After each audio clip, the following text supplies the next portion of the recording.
Ya, salam bagi semuanya. Sekali lagi salam. Ya, baik Bapak Ibu yang dikasihi dan juga yang diberkati oleh Tuhan Yesus Kristus, firman Tuhan bagi kita pada saat ini yang tertulis dalam kitab Injil Markus 7 ayat 1 sampai dengan ayat yang ke-23. Markus 7 ayat 1 sampai dengan ayat yang ke-23. Saya akan membacakannya bagi kita Bapak Ibu, silakan mengikuti kebenaran dari firman Tuhan ini dalam hatinya masing-masing. Demikian firman Tuhan yang tertulis. Pada satu kali serombongan orang Farisi dan beberapa ahli Taurat dari Yerusalem datang menemui Yesus. Mereka melihat bahwa beberapa orang muridnya makan dengan tangan najis, yaitu dengan tangan yang tidak dibasuh.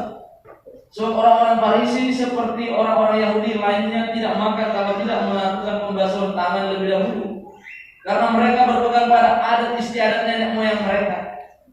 Dan kalau pulang dari pasar, mereka juga tidak makan kalau tidak lebih dahulu membersihkan dirinya.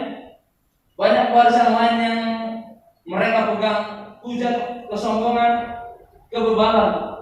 Semua hal-hal jahat ini timbul dari dalam dan menajiskan orang. Amin. Ya, baik Bapak Ibu yang dikasihi oleh Tuhan Yesus Kristus, tema firman Tuhan kita pada saat ini adalah tradisi Allah atau menjalankan kehendak Allah. Tradisi manusia atau menjalankan kehendak Allah. Ya, baik Bapak Ibu yang dikasihi oleh Tuhan Yesus Kristus, kalau kita berbicara tentang tradisinya adalah seperti kita pahami Bapak Ibu adalah seperti kebiasaan.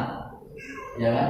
Itu sebabnya kalau boleh kita perhatikan Bapak Ibu, kalau orang Batak harus begini, ya kan? Kalau Simalungun begini, kalau Jawa begini, ya kan? Kalau semua suku-suku itu punya kebiasaan-kebiasaannya.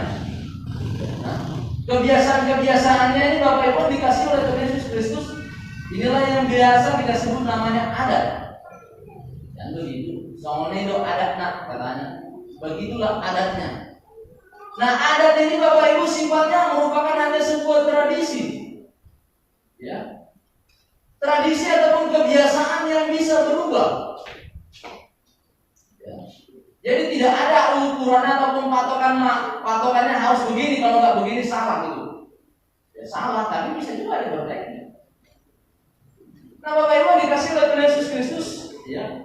Seperti yang dikatakan dari perikop ini bahwa sebenarnya manusia tidak bisa lepas dengan tradisi atau kebiasaan. Alkitab kita mencatatkan Bapak Ibu bahwa ternyata orang Yahudi sebelum mereka ini kan kalau kebiasaannya mencuci tangan Bapak Ibu. Jadi mencuci tangan itu tradisinya adalah tradisi yang dilakukan. Jadi bukan mencuci tangan kayak kita cuci tangan. Nah, apalagi karena si COVID ini katanya cuci tangan, walaupun nggak makan cuci tangan juga ya kan. Jadi sudah berubah dia. Nah, kalau biasanya Bapak Ibu orang Yahudi mencuci tangan itu harus diangkat tangannya gini, harus menetes airnya. Jadi makanya kelihatan orang yang cuci tangan atau yang tidak cuci tangan, nampak dia. Itu sebabnya kalau kita lihat dari mana orang itu tahu murid Yesus cuci tangan atau enggak? Karena memang harus ada cara-caranya gitu. Cuci tangan itu harus begini. Nah, itu sebabnya para orang-orang Farisi melihat itu bukan cuci tangan. Ya. Nah, Bapak Ibu dikasih oleh Tuhan Yesus Kristus, apa yang mau kita lihat di sini bahwa ternyata mereka mengutamakan dan mengedepankan apa yang disebut namanya tradisi. Ya. Apa yang menjadi adat istiadat itu menjadi sangat hakiki ataupun menjadi sangat penting yang harus wajib dilakukan. Ya kan? Kalau tidak, apa yang terjadi? Mereka akan dikucilkan. Ya, kalau ada tuh katanya. Ini yang terjadi Bapak Ibu yang dikasih oleh Tuhan Yesus Kristus. Kehidupan mereka akhirnya akan dikucilkan. Kehidupan mereka akan disingkirkan, dikesampingkan karena apa? Persoalan cuci tangan. Kan sepele nih Bapak Ibu. Tapi bisakah kita bayangkan orang akhirnya kita kesampingkan gara-gara dia nggak melakukan adat dan istiadat bagi orang Batak? Banyak terjadi Bapak Ibu. Mana yang lebih penting rupanya, adat itu atau Tuhan? Semua orang berkata ya Tuhan lah, ya kan? Tapi ejeknya itu. Ya kan kenyataannya nggak kayak gitu. Itu sebabnya Bapak Ibu yang dikasih oleh Tuhan Yesus Kristus. Yesus berkata bahwa bangsa ini memuliakan aku dengan mulutnya, tapi hatinya tidak. Ejek-ejeknya itu, ya kan? Mana duluan yang mau kita utamakan, Tuhan atau badan? Mana kira-kira jawabannya, Bapak Ibu? Yakin. Nanti ada dusta di antara kita. Berapa kali kita tinggalkan Tuhan gara-gara adat istiadat? Apalah, itulah boleh istilahnya kan? Apalah bulan-bulan, oh ya kan? Apalah si dapat itu mana kami? Padahal yang dapat-dapatnya ya kan? Tak dapat nanti di sana dapat 5.000, 10.000 tak hilala ya kan? Gara-gara uang 10.000 tinggal Tuhannya. Lalu dia Tuhan, pasu-pasu main udah aneh katanya. Kata Tuhan itu, mau tuh dulu kan kata Tuhan. Gara-gara uang 10.000 tinggalkan aku katanya. Bapak Ibu dikasih oleh Tuhan Yesus Kristus ini adalah merupakan fakta. Itu sebabnya Yesus berkata, bangsa ini memuliakan aku dengan mulutnya, tapi hatinya sebenarnya jauh. Jauh dia Bapak Ibu. Ini mau kita katakan ya. Yesus sendiri tidak anti dengan adat Bapak Ibu. Yesus sendiri bisa kita lihat. Yesus datang ke pesta. Yesus datang. Pada saat itu ketika Yesus pertama kali menyatakan mukjizatnya, ya, pada bangsa Yahudi adat istiadatnya ya, kalau minum anggur itu adat mereka, ya kan begitu. Pesta harus disuguhkan minuman. Siapa itu terus minuman, itu adat mereka. Yesus datang, Yesus mengikuti itu Bapak Ibu. Lalu apa yang mau kita katakan? Apa yang mau kita lihat? Bahwa ternyata Yesus bukan mau menghilangkan adat, bukan. Tetapi firman Tuhan ini mau berkata, jangan pula gara-gara adat itu Tuhan kau lupakan kawan, katanya. Bapak Ibu dikasih oleh Yesus Kristus. Yesus menegur sikap orang Yahudi yang mengajarkan tradisi manusia dan meninggalkan sedikit demi sedikit ajaran Tuhan itu tadi. Mereka berkata kalau tidak cuci tangan maka haram, ya, najis, Bapak Ibu. Karena apa? Menjadi seperti saya katakan tadi Bapak Ibu, mereka kalau sudah pergi ke pajak itu Bapak Ibu, bagi mereka ya banyak megang apa segala macam hewan-hewan najis seperti itu Bapak Ibu. Jadi kalau di dalam ajaran mereka ini ada banyak aturan, ya. Kalau megang darah Bapak Ibu itu akan najis dia berapa lama, nggak bisa itu. Banyak sekali aturan-aturannya, ya. Makanya harus dibasuh tangannya.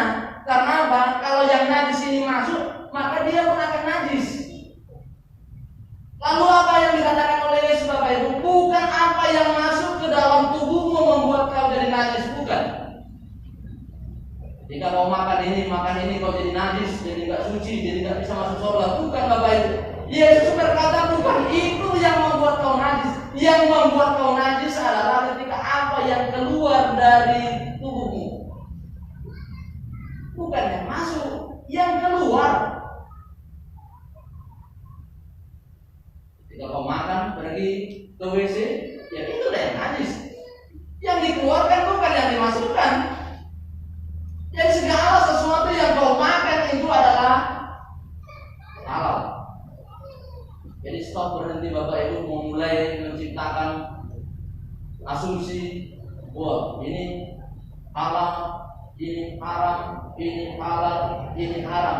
Rumusnya sederhana. Amin. Segala sesuatu yang masuk halal, yang keluar yang jadi haram. Wah, dan gue ya mahal langsung nih katanya. Jadi perdebatan. Walau kalau dikasih, apalagi kan nomor muda terus nomor kota, doang masuk nomor kota, naso katanya, supaya dimasukkan dari plastiknya. Yang bikin pening kepala. Kalau Bapak Ibu dikasih oleh Yesus Kristus, apa yang mau kita katakan bahwa Yesus mau menegur sikap yang seperti ini, ya? Lebih tinggi adat istiadat, dan menjadi sebuah tradisi kebiasaan bagi kita Bapak Ibu. Apalagi kalau kita orang Batak, memang saya tidak tahu Bapak Ibu, hampir miripnya sebenarnya kalau saya perhatikan, ya, sifat ataupun tindakan orang Yahudi sama orang Batak. Sanggupnya, ya kan, nggak pergi ke gereja, ya kan, suami istri. Tapi kalau keadaan ini wajib suami istri, marboncengan, ya kan, karena apa? Iya bulan-bulannya. Datang ini Bapak Ibu, betul saya lihat ini. Alhamdulillah, oh iya deh, iyalah.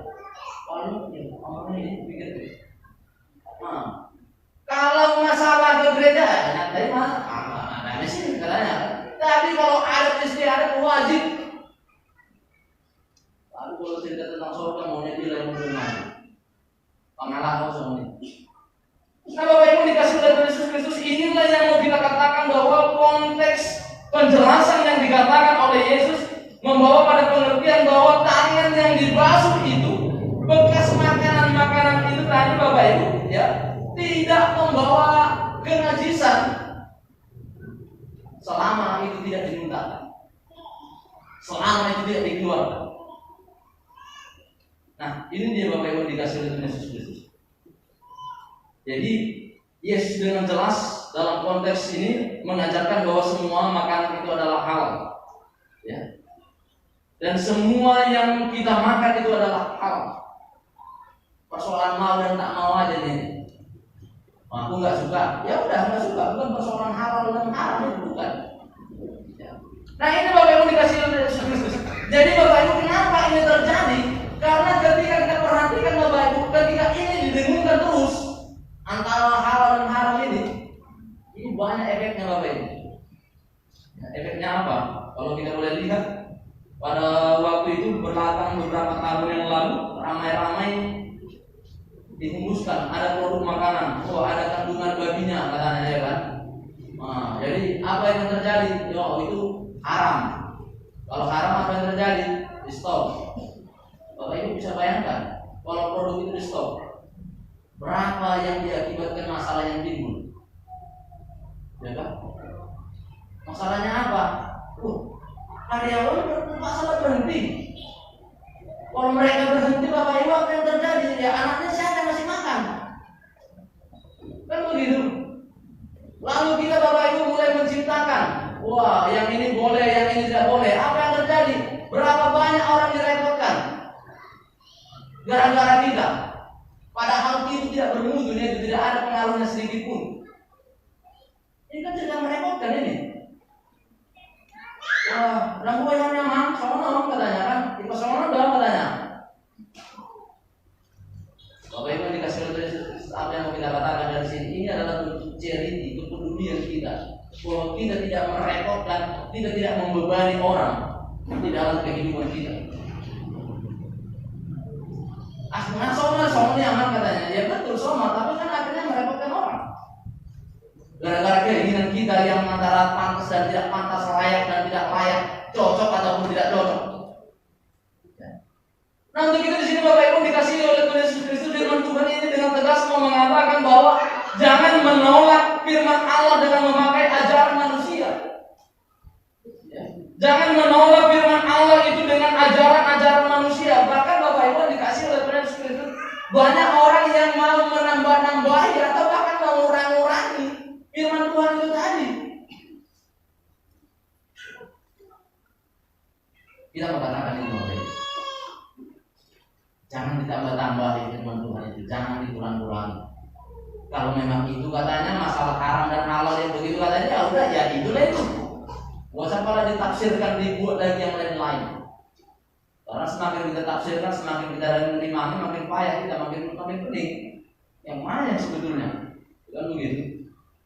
Nah untuk itu di sini Bapak Ibu dikasih oleh Tuhan Yesus Kristus apa yang mau dikatakan Tuhan untuk bersoal tentang kita dekat dengan Tuhan, bukan persoalan tandanya orang itu adalah orang yang baik atau orang yang benar, adalah yang mereka harus melakukan tradisi begini, harus melakukan ini.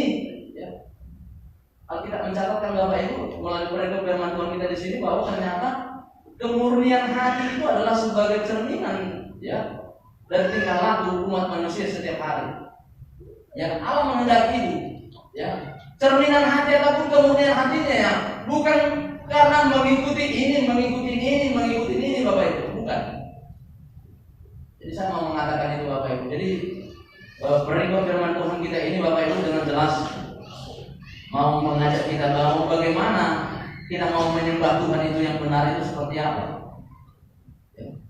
Supaya apa? Kita memiliki konsep dan gambaran yang jelas sehingga kita tidak akan mudah terperdaya, tidak mudah dipengaruhi dengan berbagai macam ajakan-ajakan yang mau memporak-porandakan iman kita. Sehingga Tuhan menjadi prioritas nomor 2 dalam kehidupan kita. Nah, saya yakin dan percaya itu Bapak Ibu dikasih oleh Tuhan Yesus Kristus. Nah, untuk itu pada saat ini kebenaran dari firman Tuhan kita mau mengajak kita dan menegaskan hati dan diri kita Bapak Ibu, bagaimana kita mau menjalankan kehendak Allah. Kehendak Allah lah yang mau kita lakukan, bukan kebiasaan. Sekali lagi kebiasaan Bapak Ibu itu mengalami pasang surut, ya kan? Apalagi dengan kalau saat ini telah membuktikan Bapak Ibu, COVID ini ternyata membuktikan, ya, ada tradisi itu bisa berubah. Kalau dulu harus yang ini, sekarang memang bisa berubah, aman-aman kok, ya kan? Tapi kalau kita melakukan kehendak Allah atau tidak melakukan kehendak Allah, aman apa enggak? Ya. Jadi sebabnya apa Bapak Ibu yang mau saya katakan bahwa ternyata jangan tradisi manusia, kebiasaan kita, ya, ini jadi menghalangi kita untuk mau melakukan kehendak Tuhan. Contohnya apa Bapak Ibu? Kalau aku berdoa katanya aku harus tutup mata katanya. Kalau nggak tutup mata nggak sah. Jadi kalau ada orang yang berdoa nggak tutup mata, bagi dia doanya itu nggak sah. Itu munculnya dari mana? Itu kan sifat kita. Itu karena pengalaman kita itu. Ya kan? Aku kalau memuji Tuhan itu harus begini, sehingga itu menjadi tradisi kebiasaan kita. Ketika kita melakukan seperti itu maka kita anggap sah. Tidak ada orang lain yang tidak melakukan itu tidak anggap sah. Padahal yang mau dilihat hatinya lah Bapak Ibu, bukan tindakannya, bukan perbuatannya. Hati yang melakukan perbuatan penyembahan kepada Allahnya. Itu yang mau dilihat, bukan dengan caranya. Sama seperti permen Bapak Ibu. Kebetulan aku tadi gak beli permen. Ya. Kalau permen, bomol, yang mau dimakan itu plastiknya atau isinya? Hah? Yakin? Seberapa banyak orang yang pertama cantik kali ya isinya, plastiknya yang ditengok, belum lagi dimakan isinya, dan cuman rasanya. Bukan cara kita mau menyembah Tuhan itu kayak mana, tapi isinya yang penting, ya kan?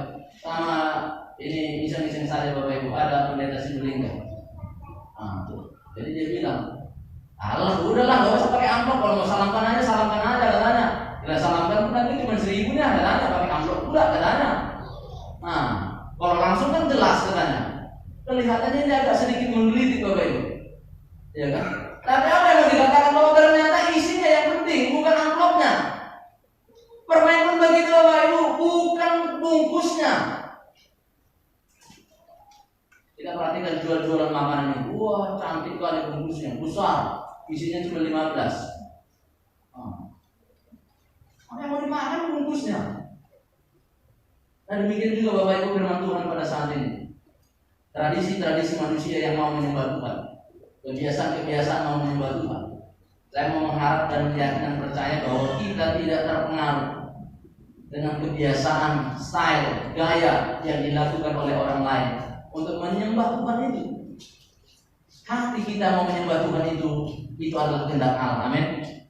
Bukan cara kita, tapi keinginan hati kita lah mau menyembah Tuhan itu. Itu yang melihat Allah. Kiranya Tuhan memberkati.